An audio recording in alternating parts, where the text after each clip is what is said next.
Olá pessoal, estamos aqui em mais um episódio do Conecta e hoje vamos receber José Policy Neto, o cara da habitação do estado de São Paulo.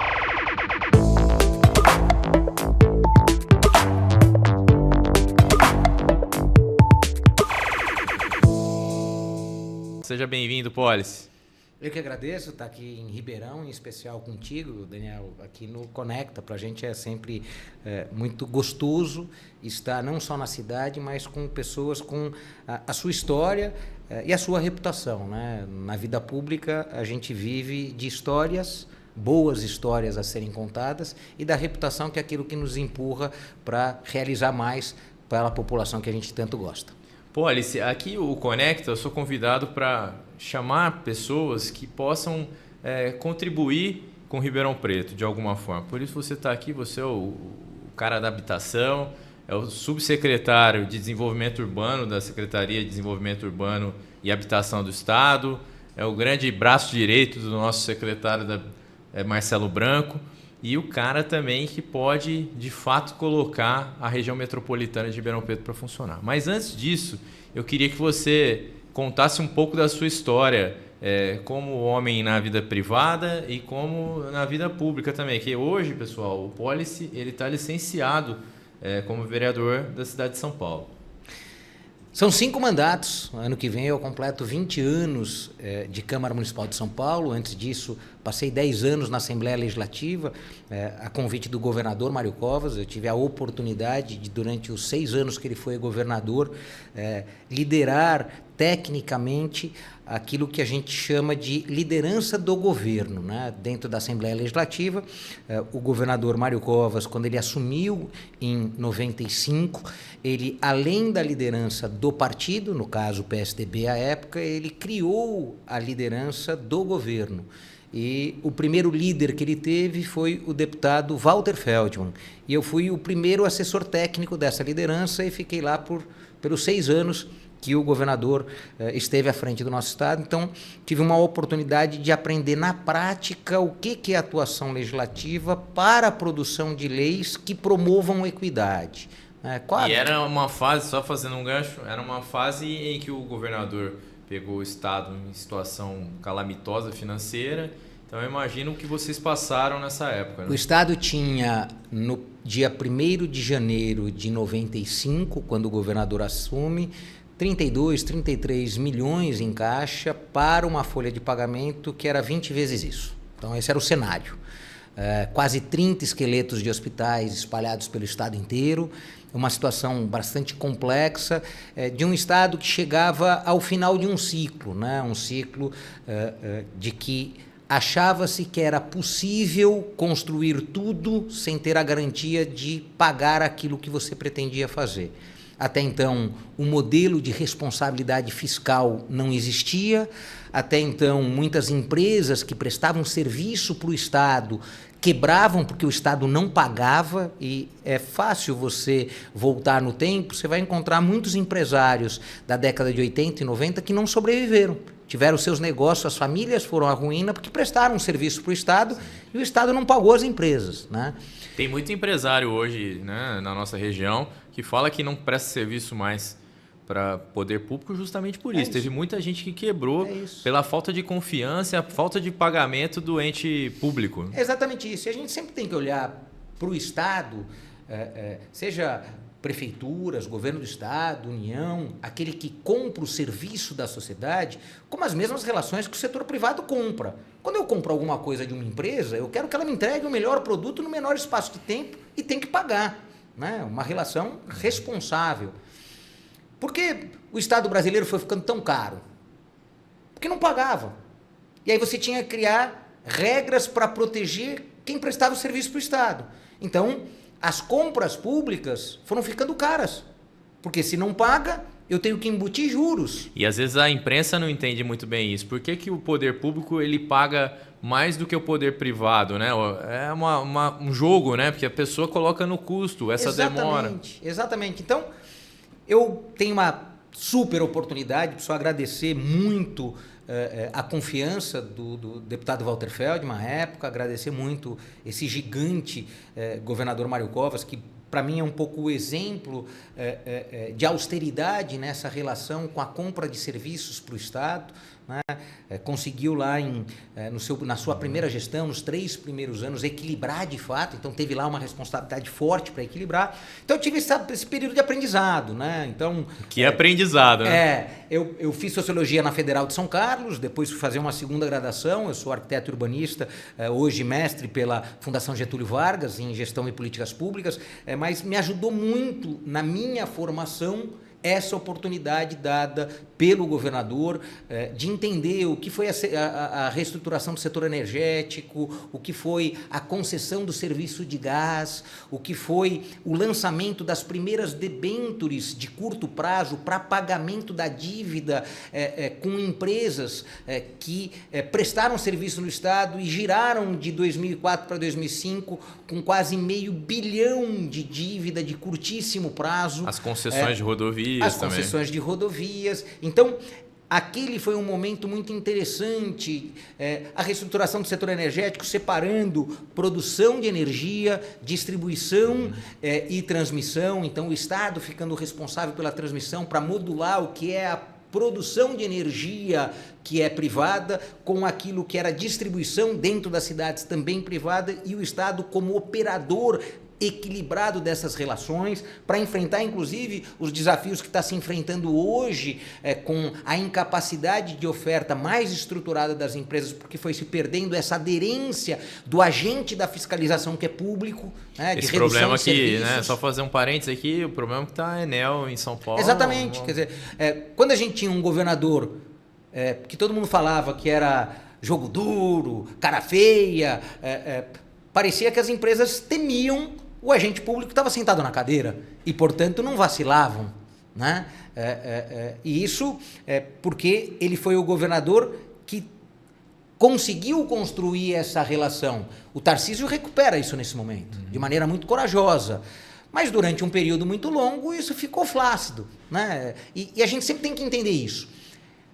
Todo prestador de serviço do setor público reage ao comando daquele que lidera a cidade, que lidera o governo do Estado, que lidera o governo federal. Se você tem alguém que quer parecer bonzinho, amiguinho, o risco de você perder um bom prestador de serviço é muito grande. Porque as relações não são de amizade. As relações são relações comerciais e públicas, de comprar um serviço que é pago pelo dinheiro da população e que tem que ser entregue na qualidade e no volume que está contratado. E para isso não precisa ser amigo, para isso precisa cumprir contrato. Porque hoje você vê essa crise energética, né, dessas concessões de energia e começa a ter uma discussão. Por que a concessão é ruim? Não é isso, é a fiscalização que não existe. Né? Não tem nenhuma concessão ruim, porque se ela foi boa até o ano passado e ela é ruim hoje, é uma questão de cumprir o contrato e impor as punições que estão estabelecidas ali. Doa quem doer. Pouco importa se o capital hoje é italiano, ou o capital era canadense, ou o capital é brasileiro. Não importa. Tem um contrato que protege a população e assim tem que ser exercido. Eu vou trazer uma situação de Ribeirão Preto, Poli. Se nós temos um contrato, uma concessão com a rodoviária, e eu assumi em 2021. Eu sou praticamente o fiscal do contrato. O contrato não tinha sanção.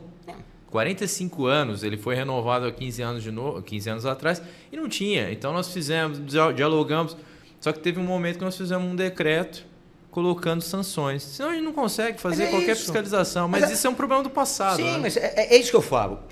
A gente sempre tem que contar para a nossa população exatamente porque as coisas acontecem. Primeiro porque a população é sábia. É tolo o agente público ou político que acha que a sociedade sabe menos do que a gente. Duarte Nogueira, prefeito de Ribeirão Preto, sempre fala uma frase do seu querido governador Mário Covas, que a população sempre acerta, desde que ela tenha todas as informações. É isso. Ele falava isso. Então, tem uma questão fundamental aqui. Ninguém sozinho tem mais informação do que todos juntos. Então, quando você compartilha as informações que você tem, você vai buscar o conhecimento daquele que você compartilhou, a informação da informação que você ofereceu. Todos pensando junto, encontramos caminhos muito mais decentes e objetivos para o nosso desenvolvimento. E é lógico que nessa relação de tudo que se gasta, 1/3 de tudo que o país produz, a gente gasta com o setor público. Então não é pouco. Não é pouco. Não. 1/3 da produção nacional está na mão dos agentes públicos. Tem um outro terço que não está diretamente, mas a decisão daquilo que você autoriza, a decisão daquilo que você permite fazer, construir e realizar, também passa pela gente, pelos agentes públicos. Então, Sim. 2/3 de toda a economia do país passa direto ou indiretamente pelas mãos dos agentes públicos. E tem 1/3 só que são as relações exclusivamente privadas. Então, para um país dar certo, se ele não tem bons agentes públicos, eu preciso contar para todo mundo que não dá certo. Portanto, a escolha nas eleições de bons prefeitos, bons vereadores, bons governadores, bons deputados é fundamental. Porque as decisões desses importam em 2/3 de tudo que vai acontecer na nossa economia. E como a gente vive num país capitalista, em que a concorrência é fundamental, quanto mais a gente tem normas que prestigiem a disputa equilibrada, responsável, mais a gente tem mais gente disputando para ter menores preços, produtos mais competitivos e de melhor qualidade, seja no setor público, quando ele contrata, seja nas relações do privado. Então, isso é absolutamente fundamental. Eu enxergo que Ribeirão passa por um período e um momento de gratíssima ascensão. Gratíssima ascensão. A sua presença como vice-prefeito, como secretário, a presença do Duarte Nogueira, que eu posso dizer aqui para vocês, é uma revelação entre os prefeitos do Brasil. Conseguiu colocar de volta Ribeirão... Protagonismo, né? Num protagonismo. Isso é absolutamente elogiável e desejável. E conduz uma região metropolitana, né? Porque eu falo isso porque todas as vezes que você chama a informação para uma região, para uma cidade, você olha para o seu entorno também. Então você acaba liderando positivamente um processo de desenvolvimento, que é o que acontece aqui. Então, importa muito a gente, primeiro, observar que a gente parte para um ano de eleição com um equilíbrio muito forte na gestão municipal, então um equilíbrio fiscal, um equilíbrio do ponto de vista da qualidade que a equipe que o prefeito montou e a equipe que hoje é funcionária de carreira oferta. Então aqui a gente tem uma plena estabilidade no funcionário de carreira, que tem uma relação amistosa e não de disputa com o agente público, político, porque muitas vezes você tem a tecnocracia brigando com a política. Aqui você tem um equilíbrio nessas relações.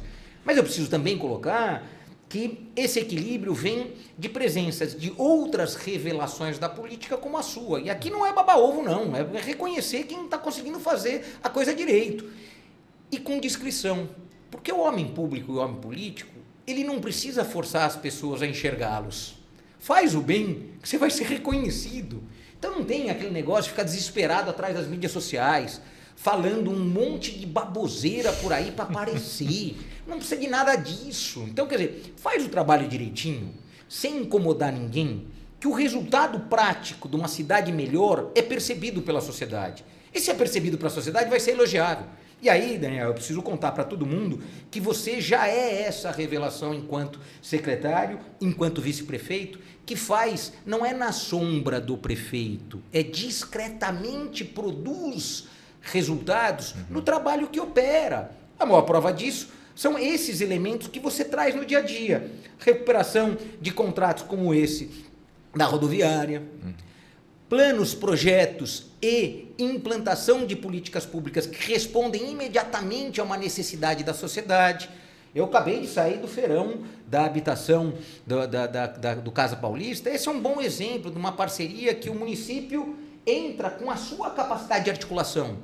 O governo federal entra porque oferece... E foi o único feirão no estado que a gente conseguiu juntar todas as empresas. Todas as empresas, mas isso é liderança, isso é condução de processos. Então, o governador foi extremamente corajoso e falou o seguinte: ó, eu quero pagar a entrada dos imóveis. É praticamente isso que o governador falou. Quero pagar para a entrada. Aqui são 13 mil reais, né? O cheque do estado é uma quantia fantástica, né? Chega a ser 8%, 9% do valor do imóvel. Então vai lá e o governador construiu, junto com o Marcelo Branco, uma regra seguinte: ó, vamos pagar praticamente a entrada, vamos facilitar o pagamento da entrada. E é para a família, não é para a construtora, né? Então, o imóvel fica mais barato. O imóvel custa 190, não vai custar 190, vai ser 190 menos 3, então vai ser 179, 178, 177, é um pouco por aí que funciona. A família historicamente, tinha que receber R$4.500, R$5.000 de renda familiar. A gente está conseguindo vender para famílias que recebem R$2.500, R$2.400. Então, você amplia muito a pirâmide, a base da pirâmide das famílias que recebem mais. E como você consegue fazer isso? Primeiro, com o processo de licenciamento de obra no município rápido.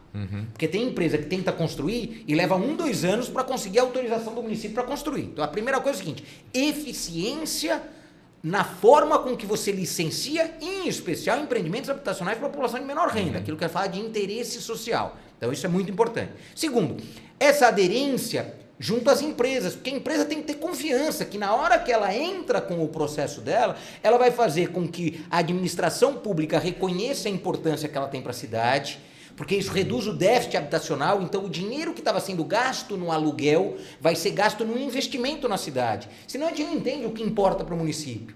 Quando o município consegue colocar um empreendimento como esse, ele pega uma família e faz com que essa família invista. Uma família que compra um imóvel do Minha Casa Minha Vida, vai lá no fundo de garantia, que é dinheiro do trabalhador, o FGTS pega R$200 mil por unidade em média e investe no município. A família está investindo no município, porque ela que pegou o dinheiro emprestado para investir aqui. Então, 1.600 unidades que o governador decidiu colocar aqui junto com o secretário Marcelo Branco, fazem com que a gente faça um investimento direto entre governo federal, governo estadual e as construtoras de aproximadamente R$500 bilhão. Como que a gente vai jogar fora um negócio desse? Né? R$500 bilhão. E é família que daqui a alguns meses deixa de pagar o aluguel. Então, essa é uma questão que a gente... Não é só nem o aluguel, né? Muitas delas, às vezes, moram em comunidades, em condição de pouca habitabilidade, dar condições para que essas pessoas tenham uma vida mais digna. Esse talvez seja o principal fundamento do Casa Paulista, porque quando o Casa Paulista oferece R$13 mil aqui em Ribeirão Preto, que acontece? Uma família que recebe R$2.500, que jamais imaginou que ia poder escolher o seu imóvel, porque essa família imagina o seguinte: eu vou ter que entrar numa fila do CDHU ou da Coab, esperar 10, 15, 20 anos para ir para um sorteio. Aí no sorteio fala assim: o seu apartamento é o 34 do bloco C. Você nem sabe se é aquilo que você queria. Você nem sabe se a sua família gostaria de morar ali. Você não tem nem oportunidade, né? Nenhuma. Qual que é a grande mudança? Você está chamando essas famílias de maneira muito responsável, para ter um diálogo com 7 construtoras que está fazendo exatamente para elas essas unidades. E essas construtoras vão disputar essa família, vão querer convencer a família que a unidade que ele está construindo tem sacada, tem uma área para as crianças brincarem. Então ali tem uma disputa entre elas para buscar uma família que tem um crédito no fundo de garantia. Então, isso é muito importante a gente entender, porque é um resgate de dignidade. Isso o governador Tarcísio fala muito, né? O governo 3D, diálogo, desenvolvimento e dignidade. Aqui é dignidade. Você fala assim, família, venha para a Praça Carlos Gomes nos dias 23, 24, 25, hoje, quinta, amanhã, sexta e sábado. Venha conhecer o feirão, venha conhecer os empreendimentos e tente escolher o seu. Se não der certo, ainda neste momento, não vai parar, porque é isso que eu quero contar também. Então acabou. Quem não conseguir essas 1.600 unidades não vai ter mais, muito pelo contrário, já está aberto. Foram 35 mil. Já abriu o edital até agora. novo, né? Já tem a edital aberto, vai até o dia 6 de dezembro. O Policy, ele dispara. Para mim, dispara para o prefeito, dispara para outros secretários.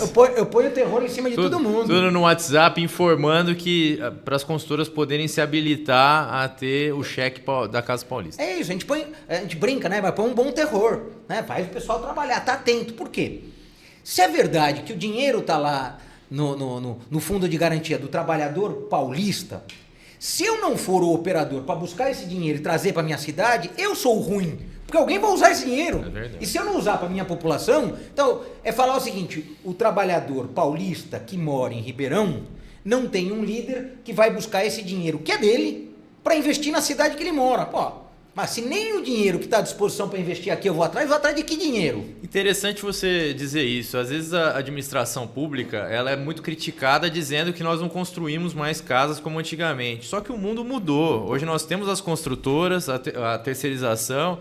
Hoje, o Minha Casa Minha Vida, por exemplo, acabou de habilitar ontem, né? Ontem à noite o presidente Lula fez uma portaria habilitando algumas áreas do município de Ribeirão Preto, por exemplo, que são 3, dariam cerca de 440 casas contempladas, e aí também vou utilizar construtoras para poderem fazer. Então, às vezes, o populismo, a visão errada... Daniel, mas vamos entender um pouco isso.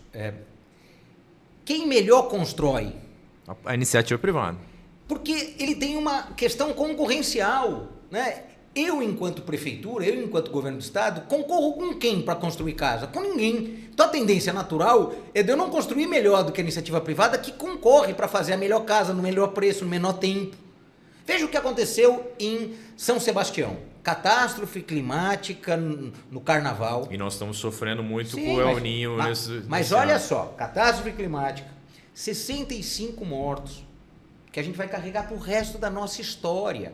O governador Tarcísio passou 11 dias lá, eu tive com ele lá, tive com o Marcelo Branco lá, eu fiquei quase todo o período. Só saímos de lá quando conseguimos garantir que a gente ia conseguir contratar a empresa para construir dentro do ano.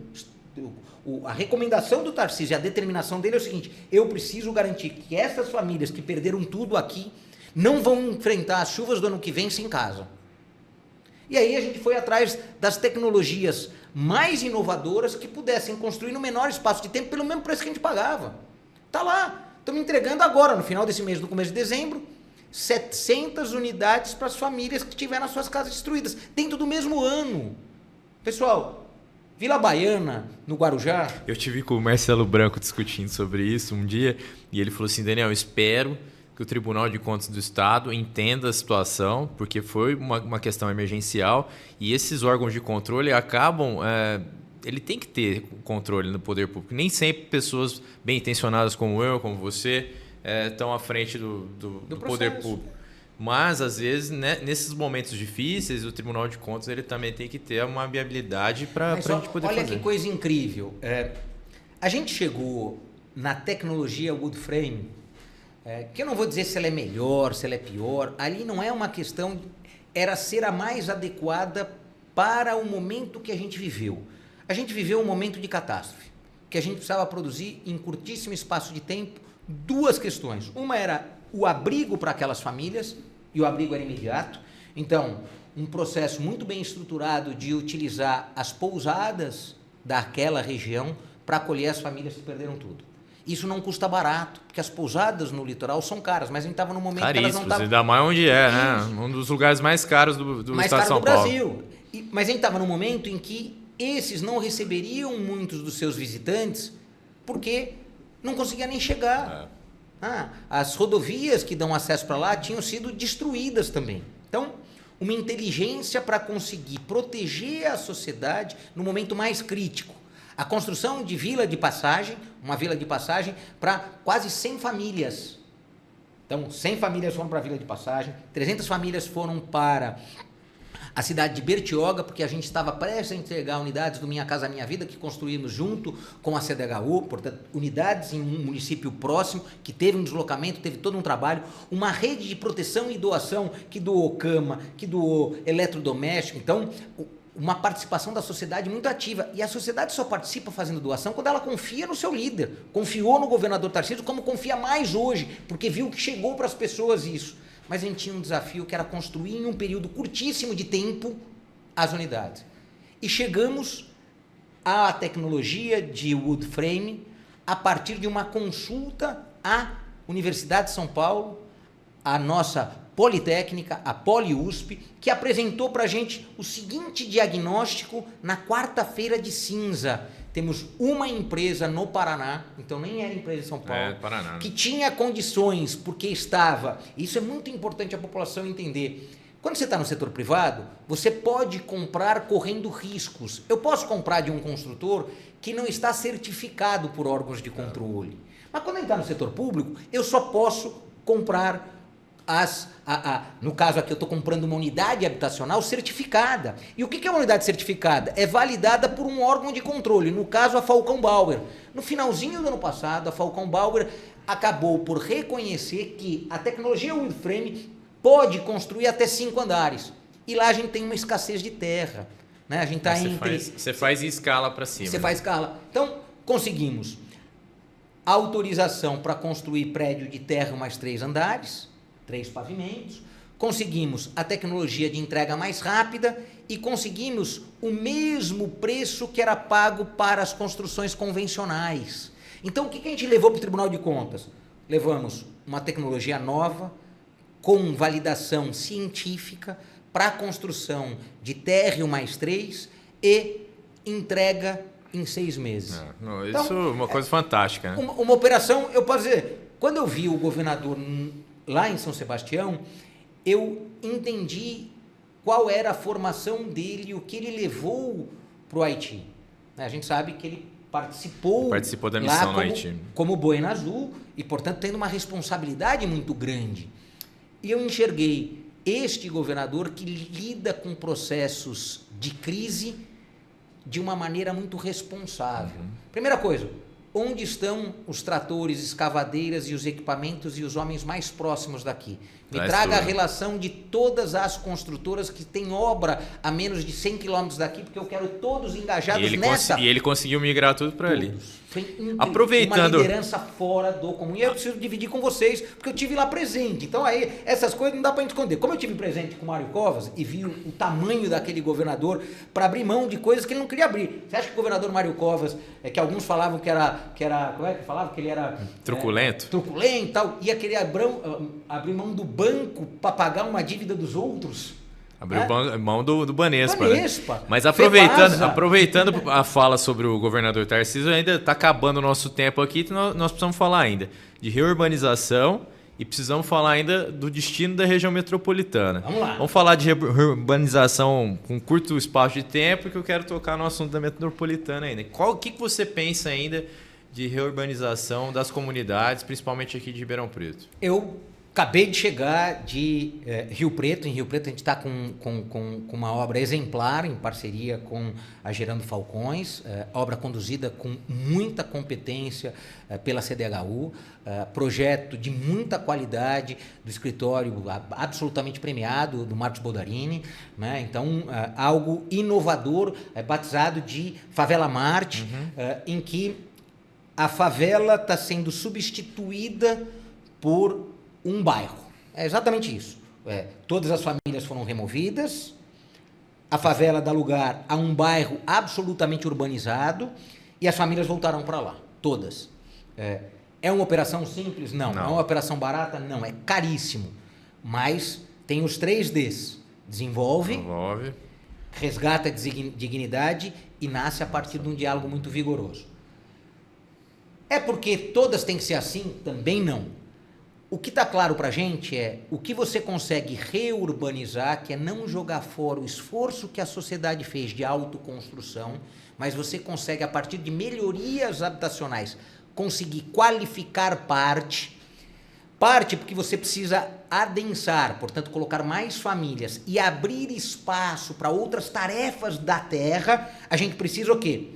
Remover famílias para reassentar no mesmo lugar, fazendo algum grau de verticalização. Então, estes elementos a gente quer fazer com Ribeirão, a gente já tem feito visitas a comunidades, fizemos visita à Comunidade da Paz, vamos voltar a fazer visita. Aqui a gente quer ter um plano de 0 favela, e 0 favela não é porque favela não é bom, é porque favela ela pode gerar uma baixa qualidade de vida e a gente não pode oferecer. Nós não podemos ter esgoto a céu aberto, nós temos que ter água potável, temos que ter energia. É isso que nós precisamos.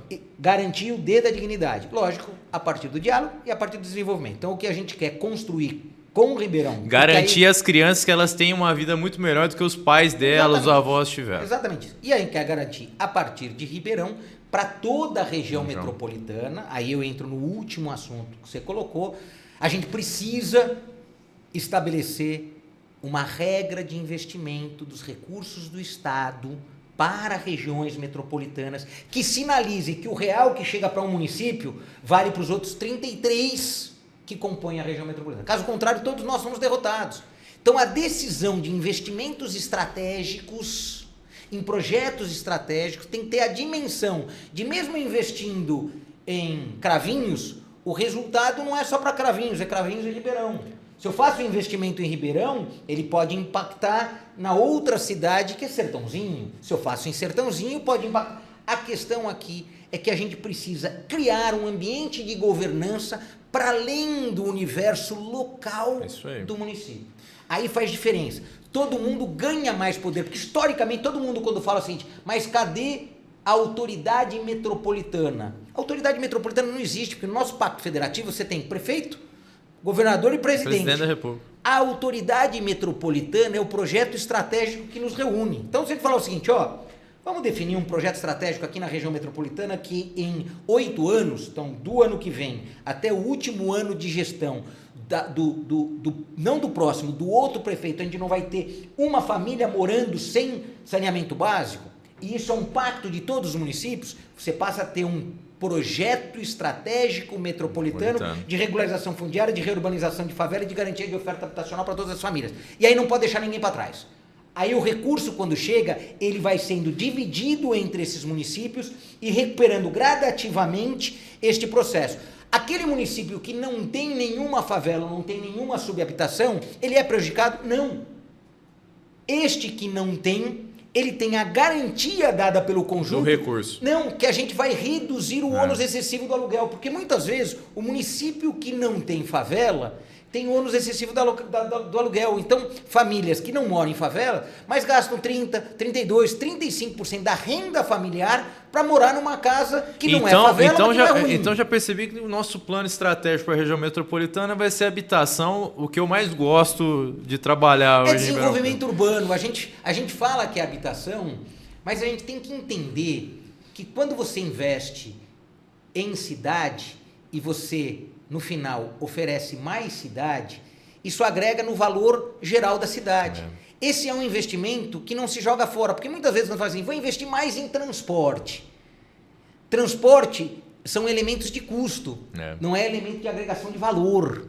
Quando você investe no desenvolvimento urbano, na construção de casa, de moradia, de espaço para serviço, de espaço para comércio, você agrega valor na cidade. Pô, Alice, só para finalizar, toda vez que eu sou questionado, por que a região metropolitana não está de pé? Eu tenho uma tese. Além desse plano estratégico que nunca aconteceu e que você está capitaneando, escalado pelo secretário Marcelo Branco, para estar aqui na nossa região, todo mês o Policy Neto está aqui com a gente, eu digo sempre que os outros governadores, não é uma crítica não, mas é uma observação, eles preferiam destinar recursos para aqueles prefeitos que eram aliados a ele. E na região metropolitana, todos os prefeitos, mesmo aqueles que não são aliados ao governador, recebem esse recurso, recebem essa questão, por exemplo, na habitação, todos os prefeitos vão receber. E eu acho que agora chegou a hora do Tarcisão, nosso governador, mostrar a que veio, que ele é um cara diferente e coloque a região metropolitana de Ribeirão Preto de pé e a gente consiga fazer política pública mesmo lá na ponta, para quem mais precisa, que é isso que nós precisamos, né, Polis? Eu acho que tem uma decisão do governador Tarcísio que ela é muito inteligente, né? Ele foi lá e reconheceu que nas 9 regiões metropolitanas que a gente tem, vive 85% da população do estado e a gente tem 90% do PIB. Então, o estado acontece dentro dessas regiões metropolitanas. E qual é o grande problema? É dentro delas que a gente tem a maior riqueza e a concentração da maior pobreza, onde estão as maiores desigualdades. Então, a gente tem também o maior problema de criminalidade, o maior problema de violência urbana. Então, aqui a gente está falando de onde estão os maiores desafios da gestão. É onde falta saneamento, é onde famílias moram em situação de rua, porque não tem casa para morar. Então, o maior é onde tem mais áreas de risco para a gente proteger. Questão da saúde também. Então, ficou claro que o nosso grande nó são as regiões metropolitanas. E aí, a tarefa que eu recebi é organizar as regiões metropolitanas para o conjunto de prefeitos, junto com o governador e os seus secretários, tomarem as decisões estratégicas, que isso não tira o direito do prefeito pedir aquilo que importa só para a cidade dele. Mas é que isso não pode estar desconectado com aquilo que importa para toda a região. As 34 cidades. Essa é a questão que me parece agora fundamental. Eu preciso trabalhar com as demandas de todos os municípios e faremos isso, mas eu tenho que ter projetos estratégicos que equilibrem a desigualdade, tanto entre municípios como dentro do município. Isso é tarefa dada do governador. É lógico que algumas saltam aos olhos. A questão de saúde salta aos olhos, a questão de saneamento salta aos olhos, a questão de oferta habitacional salta aos olhos. E aí, a partir dessas, a gente tem que ter projetos estratégicos para capturar recursos do governo federal, do Fundo de Garantia, recursos do BNDES, e aí, sem dúvida nenhuma, a gente transforma as regiões. Mas eu preciso aqui, para concluir essa porque nós já estouramos todos os tempos. Então, primeiro pedir desculpa por estourar todos os tempos, mas segundo dizer o seguinte, contem com o governador Tarcísio, contem com a Secretaria de Desenvolvimento Essa é a Urbano. mensagem que você dá para a população de Ribeirão Preto. Contem com a nossa dedicação pessoal. A gente vem para cá, a gente não decide as coisas no gabinete lá no Palácio Bandeirantes, não. A gente vem aqui decidir com a população. O governador determinou isso pra gente. Então, o secretário Marcelo Branco... Então, hoje o secretário me liga e fala assim, Pólice, eu tô querendo também dar uma passada aí no feirão, porque ficou todo mundo muito motivado, porque todas as empresas estão aí. Fala assim, se articula com o Duarte para ele estar comigo, eu dou um pulo amanhã aí. Estou em Ourinhos, mas eu faço um esforço para chegar aí só para estar aqui. Isso mostra algo que para mim na política é fundamental, comprometimento. É isso aí. Quando você está comprometido com algo que você tem paixão, você sente até na voz que o cara não está falando aquilo só para dar uma historinha, para jogar uma bola pro lado e tal. É para fazer, é para chegar lá na frente e não passar a vergonha que a gente passou no último jogo da seleção lá, que me perde no Maracanã para os argentinos. Não é nada, é para fazer muito gol, é para a gente ter muito a comemorar. Então, a gente quer voltar para Ribeirão para trabalhar muito. E a gente vai poder comemorar muito com toda a região metropolitana, que em breve, mas muito breve, não vai ter criança morando em casa que não tem saneamento, oferta de saúde estruturada, desenhada para aquilo que a gente chama do cross-regional, que já está sendo trabalhado pelo Eleus, com muita responsabilidade, com aquilo que o governador já anunciou, né, que é o SUS, a tabela SUS paulista, né, que vai fazer diferença para as nossas santas casas, para os nossos hospitais locais, mas mais do que isso, contato permanente que estabelece uma relação de 3D, diálogo, desenvolvimento e dignidade. Pólice Neto, obrigado. Eu preciso marcar mais podcasts aqui, eu vou pedir pro pessoal. Quando o Pólice vier, nós vamos ter que marcar, porque o conteúdo desse homem e a nossa região agradece, porque eu tenho certeza que você, junto com o Marcelo Branco, com o Tarcísio, vai conseguir colocar essa região metropolitana de pé e fazer o nosso sonho da habitação para todos acontecer. Obrigado, Pólice. E, pessoal, até a próxima.